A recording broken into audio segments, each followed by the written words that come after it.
नमस्कार दोस्तों, मैं अनूप सिंह आज विशेष की इस अंक में आपका बहुत बहुत स्वागत करता हूं। आज हम बात करने जा रहे हैं घुसपैठियों के बारे में, घुसपैठ के बारे में। वो घुसपैठ जो रोहिंग्या और बांग्लादेशी मुसलमान भारत में कर रहे हैं इतनी बड़ी संख्या में, जो हमारे देश की आंतरिक और बाह्य दोनों सुरक्षा के लिए बहुत बड़ा खतरा पैदा हो गया है। इतने दिनों से ये घुसपैठ चल रही है। उनको कुछ थोड़े से पैसे देकर के कोई भी किसी तरीके की आपराधिक या आतंकवादी घटना भारत में अंजाम दे सकता है। कोई भी भारत विरोधी तत्व ये आते हैं और यदि हमारे महानगर हैं दिल्ली और मुंबई जैसे, तो यहां पे झुग्गी झोपड़ियां भी हैं। ऐसे इलाकों में जाकर के ये बस जाते हैं। कुछ राजनीतिक दल, कुछ नेता लोकल, उनको उनमें वोट दिखता है, वो उनकी मदद करते हैं और इस तरीके से भारत का आधार कार्ड या भारत का राशन कार्ड भी उनके लिए आसानी से बन जाता है। ये समस्या बहुत बड़ी है। जो भी इनकी मदद करता है उस पे देशद्रोह का मुकदमा चलना चाहिए। इनकी मदद करता कौन है, इसको समझते हैं। सबसे पहले तो वो मदद करता है जो इनसे ये वायदा करता है कि आप आ जाओ भारत में, हम तुमको यहां बसाने में मदद करेंगे। प्रमाण ऐसे हैं कि जो लोग यहां बसाने में मदद करते हैं उन्हीं के उन्हीं के लोग वो उनसे पैसे भी लेते हैं, उनको उनसे पैसे का भी लाभ मिलता है। तो ऐसे लोग जो भारत के हैं और भारत में इनको बुला करके इनको बसने में मदद करते हैं, उन पे इतनी सख्त से सख्त कार्रवाई होनी चाहिए कि वो एक मिसाल बने। दूसरा, ये रहते कहां हैं? मान लीजिए मैंने बताया झुग्गी झोपड़ियों में भी रहते हैं, तो ऐसे ही कोई हर जगह झुग्गी झोपड़ियां नहीं डाल सकता। जहां भी झुग्गी झोपड़ियां होती हैं वहां पे जो है हैबिटेशन जो है, इंसानी रिहाइश का एक समूह होता है।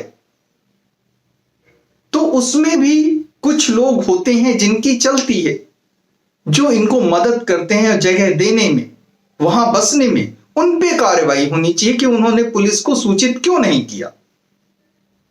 और अगर जो वो मेन बस्तियों में रहते हैं तो उस मकान मालिक पे कार्रवाई होनी चाहिए जिसने बिना सही कागज देखे हुए, बिना उन कागजों का पुलिस वेरिफिकेशन कराए हुए उनको रहने दिया। सबको जागरूक होना पड़ेगा, सबको अपने अपने हिस्से की जिम्मेदारी और कर्तव्य निभाना पड़ेगा। इस फैलती जा रही जो है, इस बढ़ती जा रही जो एक भारत की तरफ बढ़ रही, जो एक बहुत बड़ी चिंता है, जो एक खतरा है, इससे बचने के लिए, इससे भारत को बचाने के लिए, भाई रोहिंग्या की बात करते हैं। कौन है ये रोहिंग्या? ये म्यांमार से आते हैं। म्यांमार का एक पश्चिमी जिला है राखीन, वहां ये रहते थे। जो म्यांमार की सरकार है वो इनको नागरिकता देने से इनकार करती है। वो इनको मूलभूत आधारभूत सुविधाएं देने से, फंडामेंटल राइट देने से भी इनकार करती है और इनको अपना नागरिक नहीं मानती। उसने, म्यांमार की सरकार ने इनको फ्लश आउट करना शुरू किया अपने देश से, इसलिए क्योंकि वहां पे वो अपराधों में लिप्त थे, जातीय नस्लीय अपराधों में लिप्त थे। तो वहां से उनको फ्लश आउट करना शुरू किया। नजदीकी देश जो था बांग्लादेश, चूंकि वो रोहिंग्या मुसलमान थे, तो बांग्लादेश में मुसलमानों की बहुलता होने की वजह से वो बांग्लादेश सबसे पहले भाग के आते हैं। कोशिश भारत में भी होती है लेकिन वो नाकाम रहती है। इतनी बड़ी तरीके से, इतने बड़े तौर पे जो है वो साकार नहीं हो पाती है कोशिश। लेकिन बांग्लादेश में आने के बाद से उनको रास्ता मिल जाता है भारत में आने का। म्यांमार, जिसको पहले बर्मा कहते थे, पहले इसका नाम बर्मा था, इसकी राजधानी रंगून हुआ करती थी और ये ब्रिटिश इंडिया का ही एक प्रोविंस हुआ करता था। 1937 में ब्रिटिश इंडिया ने उसको जो है ब्रिटिश इंडिया का वो प्रोविंस नहीं रह गया। ब्रिटिश इंडिया का, I am not saying British India का, यानी ब्रिटिशर्स जिसको पूरा इंडिया मानते थे, पूरा भूभाग मानते थे, पूरे जो है इंडिया को रूल करते थे, उसमें वो सम्मिलित था। कहीं उनका जो निफा का हेडक्वार्टर भी था, नॉर्थ ईस्ट फ्रंटियर जो है एसोसिएशन का, वो भी वहीं था। तो 1937 में वो इंडियन प्रोविंस से उसको अलग कर देते हैं और 1948 में बर्मा को आजादी मिल जाती है ब्रिटिश से, और 1989 में वो अपना नाम बदल करके म्यांमार रख लेते हैं। बर्मा की अगर जो डेमोग्राफी की बात करें म्यांमार की, तो करीब 80% वहां पे बौद्ध हैं, बाकी 2-3% के हिसाब से वहां पे ईसाई हैं, हिंदू हैं और जो है मुस्लिम हैं, बाकी सारे धर्म के लोग। तो म्यांमार की सरकार इन रोहिंग्याओं को अपने देश का नहीं मानती है, अपने देश में नागरिकता नहीं देती है और अपने देश में किसी तरीके के मूलभूत अधिकार नहीं देती है, ये आरोप लगाते हुए या ये कहते हुए कि ये अराजक तत्व हैं और हमारे देश में आपराधिक गतिविधियों में लिप्त रहते हैं। तो जिनकी प्रवृत्ति ही ऐसी है, वो यदि भारत में आती हैं तो भारत में क्या करेंगे? अपराधी प्रवृत्ति में ही लिप्त रहेंगे। तो भारत सरकार का इस मामले में बहुत ही सजग रुख बहुत आवश्यक है। इसी तरीके से हम बांग्लादेश की बात कर लेते हैं। भाई बांग्लादेश 1947 में जब इंडिया को आजादी मिली, इंडिया का पार्टीशन हुआ, इंडिया का बंटवारा हुआ, तो जो बंगाल था, भाई हम अपने बंगाल को वेस्ट बंगाल क्यों कहते? समझे आप, है तो वो ईस्ट इंडिया का पार्ट, जो भारत का पूर्वी हिस्सा है, वहां पे बंगाल है, हम कहते हैं वेस्ट बंगाल। तो बंगाल एक बहुत बड़ा भूभाग था जिसमें आज का उड़ीसा भी आता था, आज का बिहार भी काफी हद तक आता था और पूर्वोत्तर के राज्य भी आते थे, असम वगैरह। तो बंगाल एक बहुत बड़ा भूभाग था और उसके पूर्वी हिस्से में मुसलमानों की आबादी ज्यादा थी। तो जो धर्म के आधार पर भारत का बंटवारा हुआ, तो बंगाल का भी बंटवारा हुआ और उसका पूर्वी हिस्सा पाकिस्तान को चला गया, वो पूर्वी पाकिस्तान बन गया, पाकिस्तान का एक प्रोविंस, एक राज्य बन गया, एक स्टेट बन गया, और पश्चिमी हिस्सा भारत के पास रहा, जिसकी वजह से हम उसको पश्चिम बंगाल कहते हैं। तो 1947 से ही जो पश्चिमी पाकिस्तान के लोग हैं, जो आज का पाकिस्तान है, वो पूर्वी पाकिस्तान के लोगों पे, वो बांग्ला भाषी थे, वो हिंदू हों या मुसलमान हों, उन पे अत्याचार करते थे, जुर्म करते थे और वहां जितनी भी नेचुरल रिसोर्सेज हैं उसको लूट के लेके आते थे। और पूर्वी पाकिस्तान की प्रगति के लिए, आर्थिक प्रगति के लिए, वहां के नागरिकों की जो है जीवन को जो है आसान बनाने के लिए, सुखमय बनाने के लिए कुछ नहीं करते थे। धीरे धीरे जो है पूर्वी पाकिस्तान, जो आज की डेट में बांग्लादेश है, वहां पे विद्रोह चालू होता है सरकार के प्रति, अपने सरकार के प्रति, पश्चिमी पाकिस्तान के प्रति। और जब वहां पे खाने के लाले पड़ते हैं, खाने की परेशानी होती है, महामारी फैलती है, तो वो लोग बड़ी संख्या में भाग भाग के हिंदुस्तान का बॉर्डर क्रॉस करके हिंदुस्तान में आ जाते हैं। उस समय हमारी सीमाओं पे इतनी ज्यादा भी चौकसी नहीं होती थी, इतनी जिस तरीके की आज की आधुनिक तकनीकी है, उस समय इतनी आधुनिक तकनीकी उपलब्ध नहीं थी, बॉर्डर को क्रॉस करना आसान था। और दूसरी बात यह कि इस तरफ हिंदुस्तान में उनकी मदद करने वालों की संख्या बहुत ज्यादा थी। तो बहुत से बांग्लादेशी भाग के भारत आ गए। अब यह भारत के लिए बड़ी समस्या थी। भारत खुद बहुत सी चुनौतियों से जूझ रहा था, जिसमें आर्थिक चुनौतियां भी थी। उसके ऊपर से इतनी बड़ी जनसंख्या का भारत में आ जाना, उस समस्या को, उस चुनौती को और मैग्नीफाई कर रहा था और ज्यादा बढ़ा रहा था। तो जो वहां की मुक्त वाहिनी थी बांग्लादेश की, जो बांग्लादेश को आजाद करने की का बीड़ा जिसने उठाया और लड़ाई लड़ी, तो कहीं ना कहीं भारत सरकार का उनके साथ समर्थन था। लेकिन एक बात जो कम लोग जानते हैं वो यह थी, सिर्फ यही मसला नहीं था मुक्त वाहिनी का समर्थन करना या अलग बांग्लादेश बनने में भारत की मदद करना। बातें और भी थी। क्या बातें थी? कि जो हमारा पूर्वोत्तर का हिस्सा है, मणिपुर, मिजोरम, अरुणाचल, सिक्किम, नागालैंड, असम, मेघालय, यहां पर भाई तिब्बत को चीन ने टेक ओवर कर लिया, कब्जा कर लिया, वो हमारा पड़ोसी बन गया। अब जो सीमावर्ती हमारे राज्य थे, मेघालय था, सिक्किम था, अरुणाचल था, वहां पे उसकी कुदृष्टि रहती है कि किसी तरीके से इस हिस्से में अनरेस्ट पैदा किया जाए, तनाव पैदा किया जाए और उसका लाभ लेकर के हम जो है यहां के हिस्सों को हड़पना शुरू करें। तो एक तरफ तो ये था, और उस समय तक जो पूर्वी पाकिस्तान था वो पश्चिमी पाकिस्तान के अंडर में था, भाई उसी देश का एक राज्य था। तो पश्चिमी पाकिस्तान के जो शासक थे, जो हुक्मरान थे, वो भारत को तो अपना दुश्मन जो है मतलब पैदा होते ही दुश्मन मान लेते थे। तो भारत को किसी तरीके से परेशानी में डाला जा सकता है तो वो चूक कैसे जाते?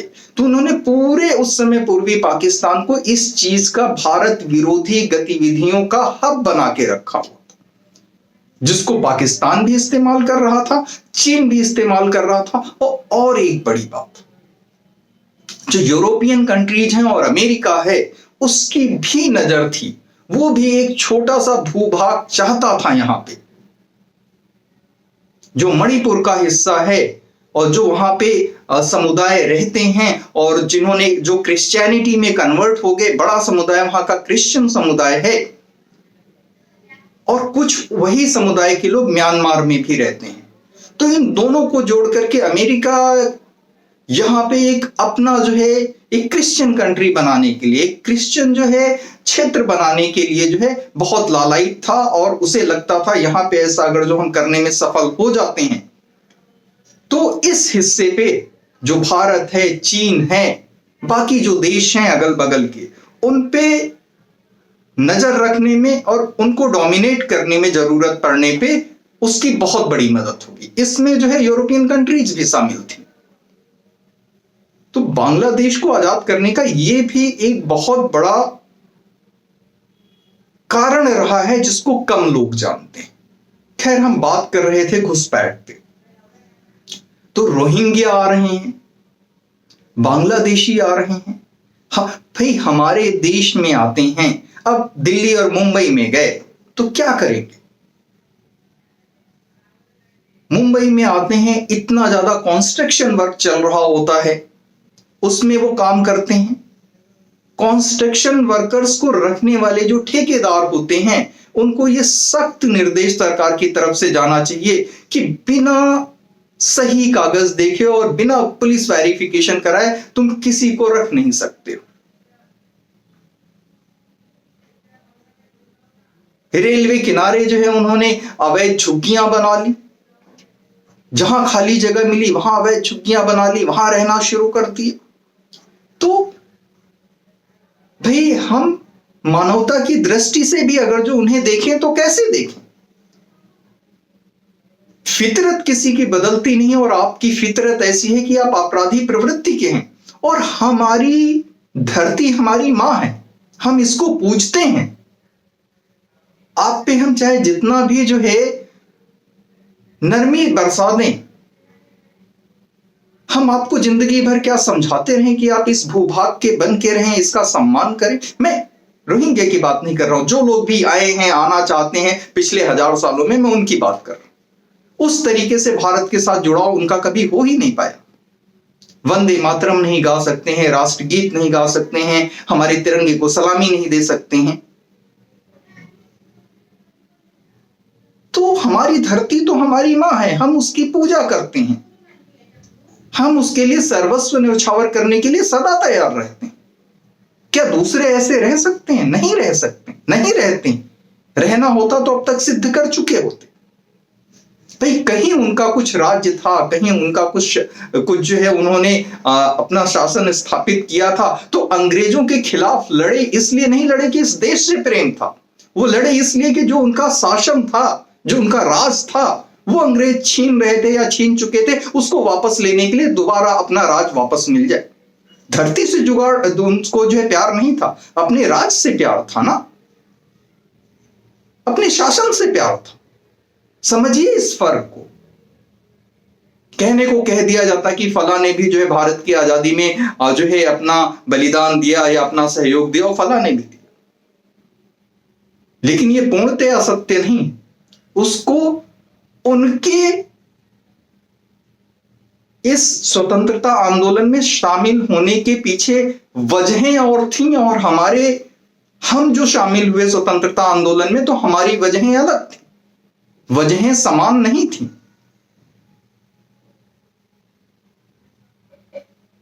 इस बात पे ध्यान देने की जरूरत है। मैं सबकी बात नहीं करता, एकाध प्रतिशत तो कहीं भी अच्छे लोग निकल जाते हैं, निकलते हैं, होते हैं, निश्चित तौर से होते हैं, हम सब महसूस करते हैं और वो हैं। लेकिन एकाध प्रतिशत उनका सम्मान है पूरा। लेकिन एक आध प्रतिशत एक तरफ और एक तरफ इतनी बड़ी जो है इतना बड़ा चंक, इतना बड़ा जो है हिस्सा, वो कैसे एक संतुलन बैठ सकता है किसी विचार के लिए, किसी मान्यता के लिए, वफादारी के लिए? तो हम बहुत सी चीजें होते हुए देखते हैं। खैर, ये घुसपैठ का मुद्दा बहुत गंभीर है। अब मान लीजिए बांग्लादेशी आते हैं, रोहिंग्या आते हैं, जैसे हम फूलों की लड़ियां बनाते हैं, मालाएं बनाते हैं, वैसे तो वो बम बनाते हैं, असलहे बनाते हैं। तो वो यहां क्या करेंगे और वो यहां क्या करते हैं, वो यहां क्या करते आए हैं?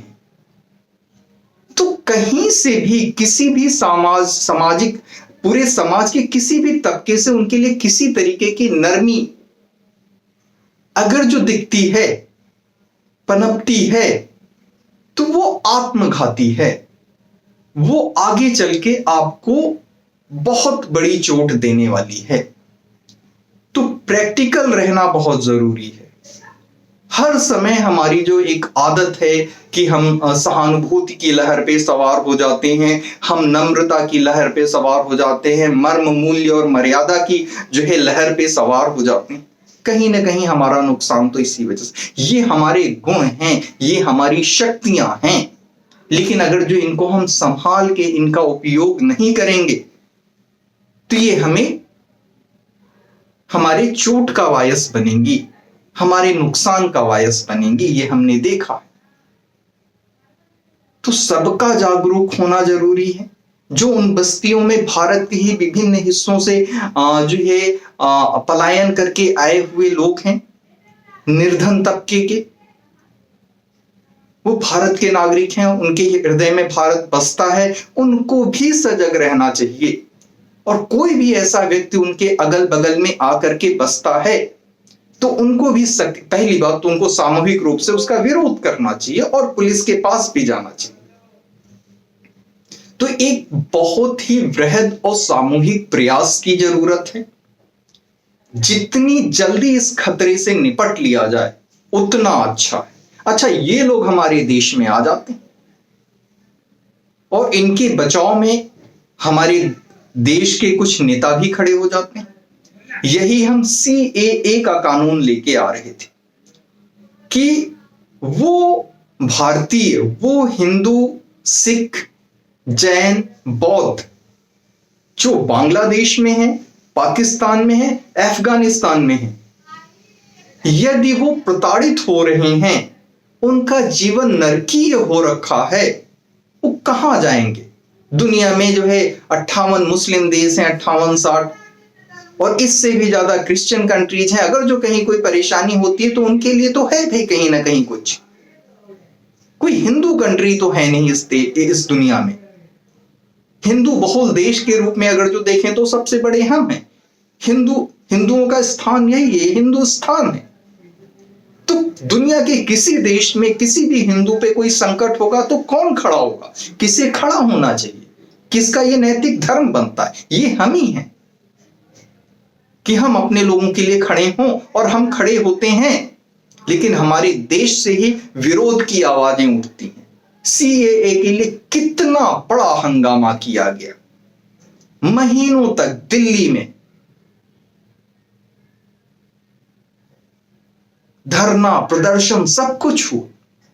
उनका क्या नुकसान था? ना उनसे कोई ये कह रहा था कि आपकी नागरिकता छीन ली जाएगी, आपको जो है अपने अधिकारों से वंचित कर दिया जाएगा। हम ये कह रहे थे जो नरकीय जीवन हमारे हिंदू, सिख, बौद्ध और जैन धर्म के जो हमारे भारतीय जी रहे हैं बांग्लादेश में, पाकिस्तान में, अफगानिस्तान में, हम उनको उस नर्क से निकालना चाहते हैं। हम उनको भारत में लाके बसाना चाहते हैं। क्या आपत्ति थी उनको इसमें? कितना बड़ा बवाल, कितना बड़ा बवंडर मचा। तो ये सारे हालात, सारी वास्तविकता, सारी सत्यता, सारा यथार्थ आपके सामने है। सदैव सजग रहने की जरूरत है, सदैव सच्चाई को याद रखने की जरूरत है। और मर्म, मूल्य और मर्यादा ये हमारी धरोहर है, ये हमारा अवलंब है, ये हमारा संबल है। लेकिन हम यूं ही इसको जो है लुटा नहीं सकते हैं बिना सोचे समझे किसी पे भी, सब पे। जो इसका वास्तविक हकदार है, भागीदार है, उसी को ये मिलना चाहिए। कोई ठग, कोई देश का शत्रु